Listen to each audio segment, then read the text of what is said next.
All right, good morning. Thank you for being here. I'm Sergeant Ty Engstrom, that's Tyengstrom.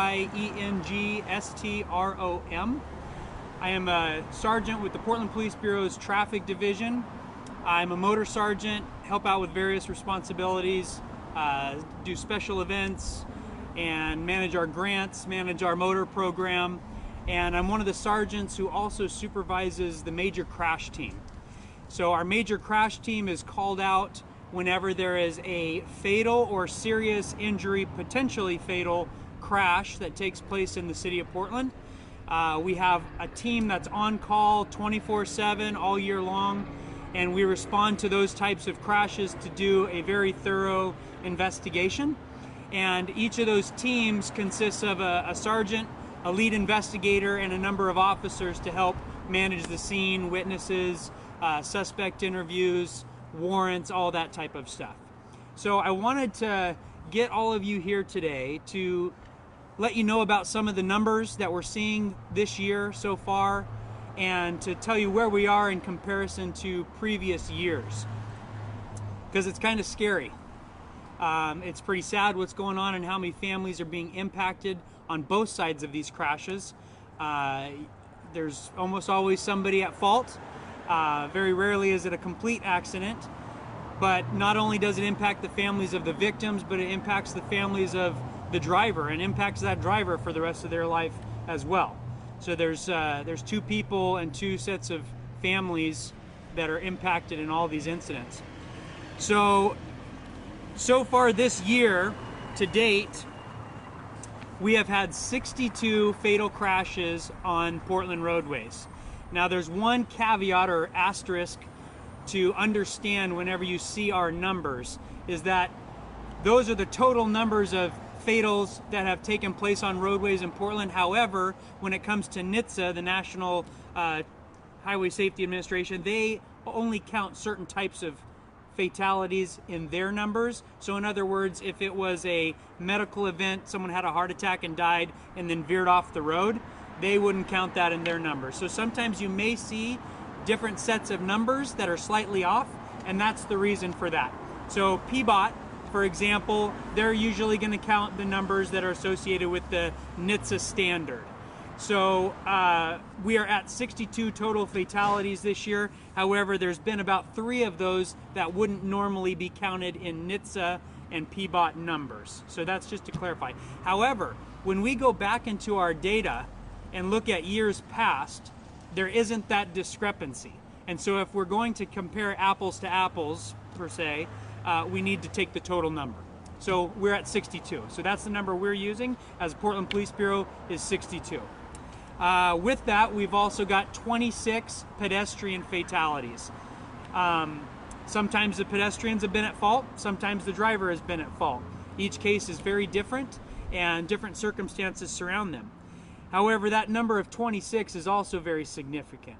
So some of you may recall last year we ended up with 59 fatalities, total fatalities for the year. I'm sorry, 58. 58, I correct myself. 58, and that was the highest we had seen in almost 3 decades. I think we had to go back to 1996 to see 59, and so it was almost a 3-decade high, about 25 years. However, this year, as I mentioned already, we're at 62, and that is a 3-decade high. In order to get higher than that, 63 is 1990. So we're already one more fatality, and we're already tied with that. And then you have to go back into the mid-80s to get upwards of 70 and 71. So we're at a 3-decade high for total fatalities. Now, for pedestrian fatalities, at 26, we are at a 49-year high. You have to go back to 1972 to get to 30 fatalities for pedestrians. Now, we still have a whole month of December left, unfortunately. This is the wet, dark, rainy time of year, and unfortunately, we do get a number of pedestrian fatalities this time of year. So chances of getting close to 30, unfortunately, are high. These are not, as I mentioned a little bit ago, these pedestrian fatalities are not always the pedestrian's fault or always the driver's fault. It's a combination. We have dark, wet, rainy, icy slick roads. We have pedestrians that are oftentimes wearing dark clothing and unable to be seen from distances. Oftentimes when we're doing our investigations, our lead investigators will do visibility studies to see at which point they would be able to see a pedestrian in the area where they were hit. And so they'll check that distance and stuff, and it's oftentimes very hard to see them. So we would encourage not only the motorists to drive safely, to drive responsibly, but for pedestrians, bicyclists, motorcyclists, scooter operators, all those folks, please wear visible clothing. Wear helmets if you're riding a self-powered vehicle or a battery-operated vehicle. You need to have the proper safety equipment. We go out to these crashes on a regular basis. Sometimes our teams are called out multiple times a week, sometimes multiple times a night.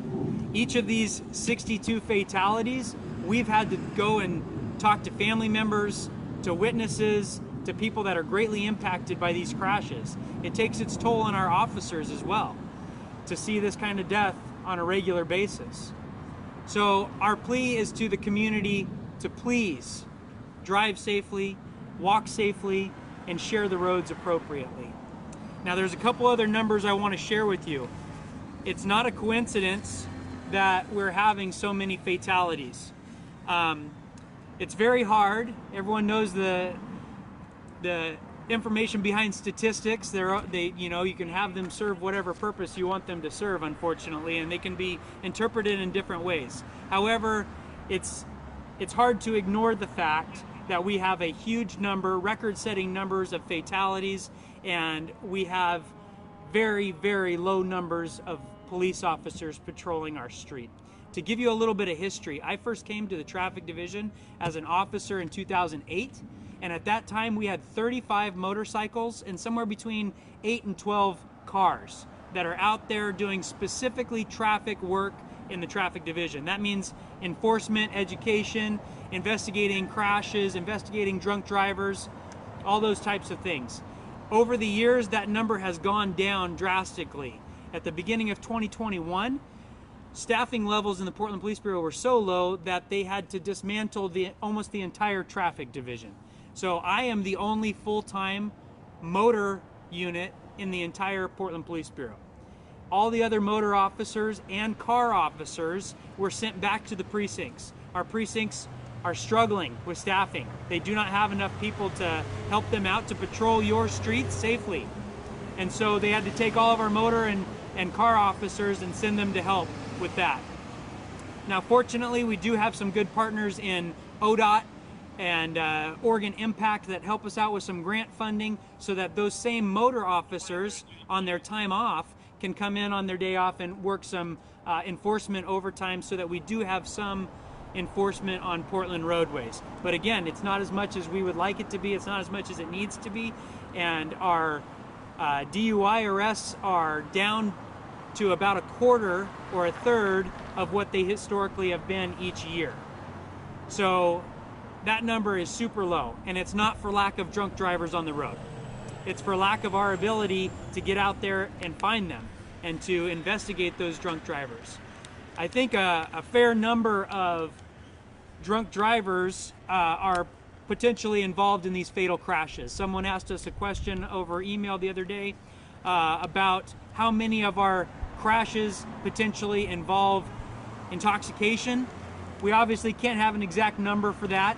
However, the ones that we do know where intoxication played a role was about 10 to 20% of our fatal crashes. Now we have a fair number of hit and run crashes, and from experience and the knowledge that intoxicating substances impair your judgment, we can probably guess and estimate that a fair number of those hit and run crashes likely involved intoxicating substances as well. So the problem has not gone away of impaired driving, and we need to have enough officers to get out there and enforce those laws. Currently, of those officers that have been detached from the traffic division and sent back to the precincts, we have a total of 23 motor officers compared to 35 in the past, and we have 2 car officers for traffic enforcement compared to 8 to 12 depending on what years you look at. So that's all I have prepared at this point. If you guys have some questions, hopefully I nailed most of what you had, but I'm happy to answer some questions. Are you working with PBOT at all to patrol the high crash corridors that they've researched for years? Yes. So the question was whether or not we work with PBOT to patrol high crash corridors. A couple points on that topic. ODOT and PBOT both create lists of high crash corridors, and they are very similar. They include the majority of our major roadways and freeways in the city of Portland. That is where we put our focus. Since we have such low numbers of resources, we have to be very strategic in where we can send them when they are available. So we have asked our traffic officers to, when they come in on grant overtime or the precinct allows them to get on their bike and go work traffic enforcement, we ask them to focus on high crash corridors and dangerous driving behaviors.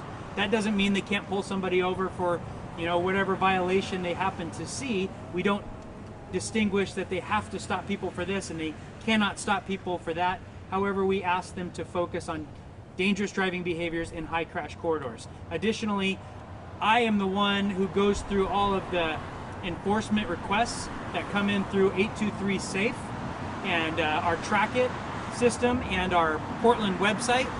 And unfortunately, due to our resources, a majority of those get some notes and get closed out. But when I am able to give those to an officer for some extra patrol, that's what I'm looking at. High crash corridors, dangerous driving behaviors. Hey, did that answer your question? Yeah. Yes. Now you mentioned resources hired down, staff on the roads to, look after drivers, that sort of thing. Any other explanation for the high numbers? I think people at home might think, hey, we're still in this pandemic, we shouldn't be on the streets, so why are the numbers high? Any other explanations you can share? Yeah. About a year and a half ago when COVID started, everyone was on lockdown, the streets were pretty bare, and we noticed a huge change as traffic officers. At that time, we still had a traffic division, and we'd go out there and work the freeways.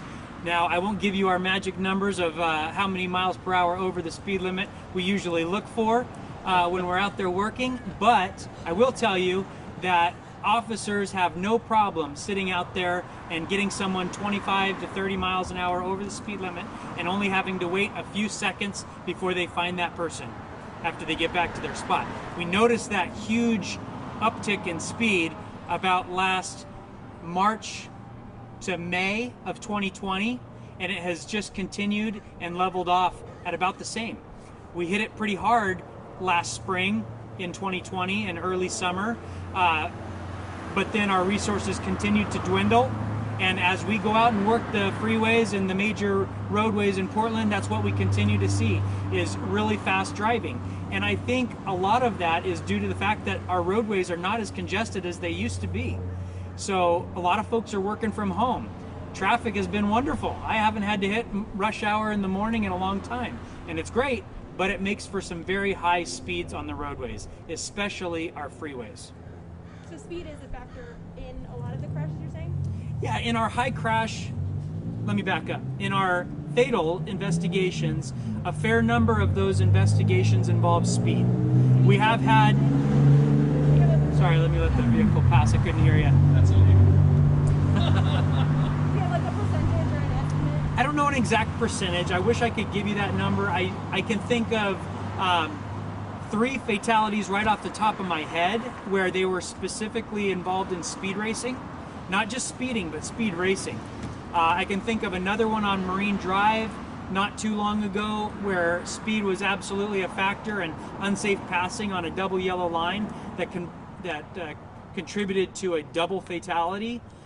So there are a number of them. I do not have the percentages, but speed does play a role in a fair number of them. We've had some motorcycle crashes that involve some really high speeds, both with speed racing and just people going way too fast around town on regular residential roadways. And so speed definitely plays a factor in a lot of them. Have you Yes. heard of any solutions from City Hall? Have anything coming your way? Has solved the problem? I personally don't have a lot of contact with City Hall. City Hall has approved us to have a number of grants from ODOT to help so that we can get more officers out on the street, but those grants are for overtime reimbursement through the state, and they're specific to traffic enforcement and traffic officers. Now our numbers are so low, we have, like I said, 23 motor officers, and we don't have anybody currently on our motor list to try and bring over. And so we're so short-staffed that it's even hard to get motor officers certified. It's a very difficult training program, a 2-week school they have to pass. So we're hoping to have a school in the spring and get some more officers certified to bring over and hopefully bring those numbers up. But as far as City Hall, you know, they're supportive of us trying to go out there and do these things, but you can only do so much with the resources you have, and we can only hire people so fast. I do know that the Bureau has been authorized to hire a number of background investigators. They have a large pool of applicants, and they're trying to work their way through that, but there's logistical issues that they got to work around as well with regards to how many people can go to a police academy at a time and how many spots the state academy can provide for Portland Police Bureau. With the mayor's goal to rehire officers in the Retire Rehire program, how much of an emphasis will there be on traffic officers? That's hard to say. It's on a case-by-case basis when it comes to the chief's office authorizing people to come back as a rehire. However, we do have some people in the traffic division that have retired recently and are planning on retiring in the coming summer. So if that gets approved to where they can get rehired, there is a chance that we may be able to bring back some of those traffic officers. But whether they will be full-time traffic officers or put back into the precinct but allowed to have their motorcycle for extracurricular enforcement remains to be seen.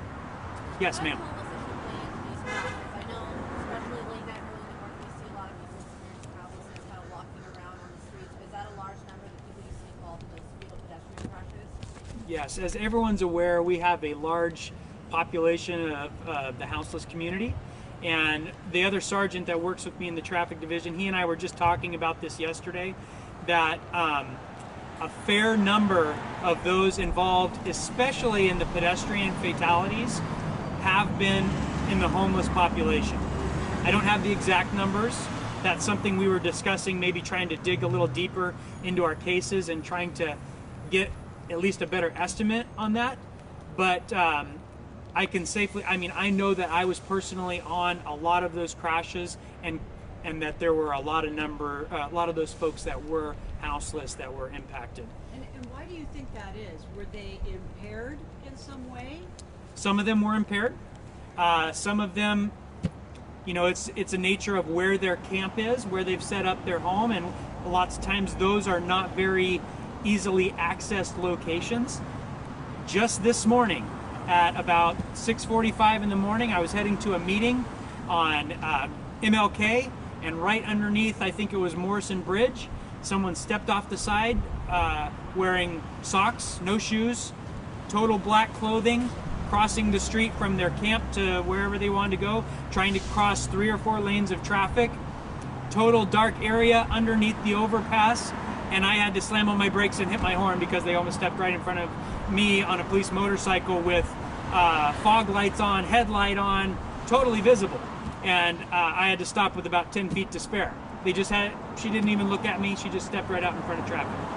So it's not always their fault. But we cannot say that when a pedestrian is hit by a car, that it's always the car's fault either. We gotta understand that as a community, that it is on both people to be safe, to operate their vehicle, to walk in the street in a safe manner, to cross at the appropriate locations. Is it fair to say that the city's Vision Zero effort hasn't worked, or it has worked in different streets? What do you say to that? That's a big question. So I've sat on the Vision Zero committee helping out with that for the last 6 years or so, and the city has taken a number of steps to try and impact the number of fatalities that we have, and obviously that's a goal that we all want to have, is to have no fatalities on our roadways. And I think that there's a number of things that PBOT has done with roadway design, with lighting, and different things like that that have, I'm sure, contributed to helping make certain streets more safe. But it's not just on the Portland Police Bureau. It's not just on PBOT. or ODOT. It has to be on the community to make Vision Zero work. So yeah, right now we're at 62 fatalities, and that's nowhere near zero. Setting records is not the way we want to go for this unless it's a record low. So some things have worked, but not everything. All right. And for the 62 deaths, how many other crashes? Is it 1 in 10 people die when there's a crash, or you know what I mean? Sure. I'm just trying to get an idea of how many crashes overall we've seen. Yeah, to understand that better, you got to understand what crashes we actually investigate. Per policy, the Portland Police Bureau only investigates serious injury crashes, crashes where somebody's transported to the hospital and they're a vulnerable road user, crashes involving a city vehicle, and a few different scenarios like that. So there's a handful of scenarios that we investigate the crashes. Then there's a huge number of crashes that we do not investigate. If they're having trouble exchanging information, we may get called to the scene to help them exchange information. So when you look at the calls for service through BOEC for crashes, that number is just the number of crashes that actually where someone called 911. If it's a fender bender and they pulled over and no one calls us, we don't even know about it. And then of the ones that do get called in, a lot of those aren't even injuries, so we don't get sent to them. And then the ones that we do get sent to, we investigate those. So if I remember correctly, I get this number every year, and I think that there's upwards of somewhere between, don't quote me on the exact numbers, but somewhere between 700 and 800 injury crashes each year. I think that's close to the right number. So that's the number we try and look at. Now we've got 62 fatalities. A number of those are double fatalities, so that's not 62 crashes. So that's, I can think of several that were double fatalities. So, 10%, less than 10%, probably maybe 7-8% of our injury crashes would probably be fatal crashes. And is it fair to say that you're seeing the number of crashes increase, like the similar you're seeing in the deaths? It's not that just the deaths are increasing, but crashes overall are increasing, or not? Injury crashes, I think, are very similar. It seems like it's always in the 700 to 800 mark, but let me also explain that number. That's for one of my grant reportings, and we are only looking at the middle of January to the end of September. So overall, for a whole year, it might be upwards of 1,100 or something like that. But the numbers of crashes are very similar throughout the last 5 years or 6 years that I've been looking at. Oh, so that's interesting. They go up and down each year. But just to be clear, they're pretty similar. They're going up and down, but it's the injuries that are shot up, and that's because of the speed, right? People are just driving faster, and the crashes are worse. We can't put our finger on it exactly, but I definitely think that, as I said before, speed plays a role, and the number of pedestrians getting hit is huge. I mean, let's see, 2020 we had 22 pedestrians hit and killed, and 27 also had 22. So that was the last highest numbers, was 22. We've already jumped to 26. But before that, if I go into the early 2000s, it's like anywhere from 7 to as high as 15 pedestrians. Now we're already way higher than that. So that tells me that the people getting hit is contributing to a higher number of fatalities. We're having a high number of pedestrians dying, and that means our overalls are going to go way up, because those are the people that are most likely to die when they get in a crash. So as a point of clarification, the 62 fatal crashes includes the 26 pedestrian deaths, or Yes, different? 62 total. Okay, thank you. I got that. 62 total, including 26 pedestrian fatalities. Thank you. How many And have been the hit? pedestrians do not include bicycles, motorcycles, things like that. There's been 9 motorcycle fatalities this year. No bicycle fatalities. How many hit and runs? You know that, John? Not 9? How many Yeah. have been solved so far? So for those that couldn't hear, that was 9 fatal hit and runs so far this year.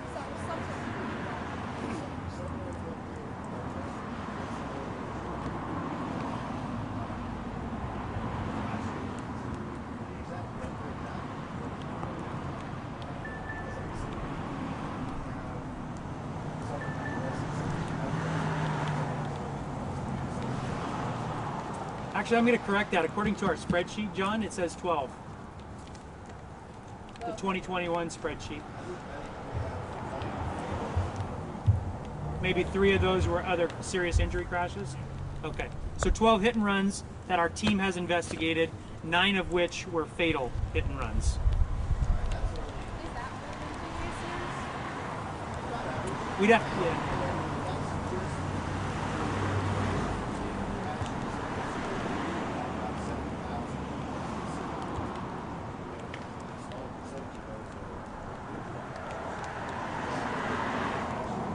So for those that couldn't hear that, every year the city of Portland sees about 7,000 hit and run crashes.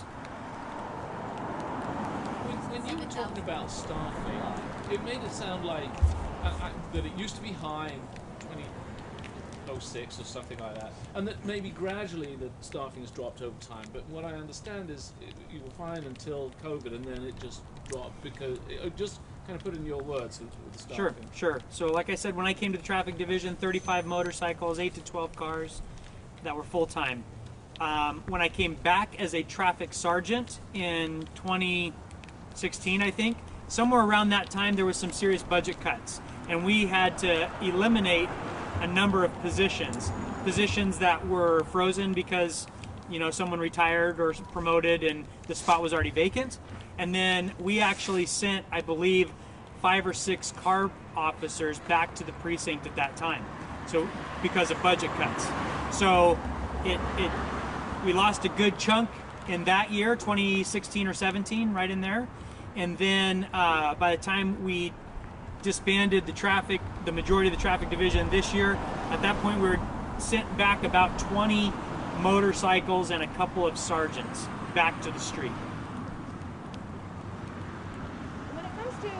When it comes to pedestrian fatal crashes, are there commonalities in the street environment, lighting, distance from crosswalks, visibility, anything that's more common you're seeing regularly? Well, the factors you mentioned definitely play a role in a number of the different fatalities that we've had. Some of them are the fault of the driver and the person was in the crosswalk doing what they're supposed to, but a good number of them happen in darker areas and not crossing at the right spot. So maybe going from a driveway of a business and crossing just right in the middle of the block. We had one of those just recently as well. When that happens, do you look at where are the surrounding crosswalks to identify Yes. this is an issue? Absolutely, yes. And whenever, I was asked if we work with PBOT and in what ways. We do coordinate with them. We try and have a monthly meeting or so with PBOT, and then yearly or semi-annually, we try and have a meeting with them to discuss the fatalities and to look at each of those locations, or at least the ones that kind of raise some red flags, like maybe there's a roadway design issue here that we need to address. And so we do work with PBOT to fix those things, or at least to suggest to them that they be fixed when we notice those. Are there any of those red flag areas that you're seeing this year that you can point to? I off the top of my head, I can't think of any specifically, but PBOT takes note of those, and they try and get those rectified as soon as possible. What do you think? Going to get worse before it gets better, or what? I mean, is there a light at the end of the tunnel? It's definitely going to get worse before it gets better, and that's hard to say. We all want to see it get better, but as a agency, we are suffering. I know that there's outside agencies within the metro area and from all the way across the country that are doing recruiting efforts here within the city of Portland and trying to take officers because it's a hard environment to work in. We have got some phenomenal officers that work for this agency, and it's hard to see them suffering through what they've gone through over the last 18 months to 2 years. It used to be that no one left the Portland Police Bureau unless they were retiring or they got in trouble. And these days we're seeing people leave mid-career to go to other agencies within the metro area and in other parts of the nation. And it's hard to see that. I've been here for almost 18 years, and I want to see things turn around and get better, but it can't happen overnight. when we are an agency that should be upwards of 1,200 or more, and we're down in the upper 700s, it's going to take a long ways to turn things around.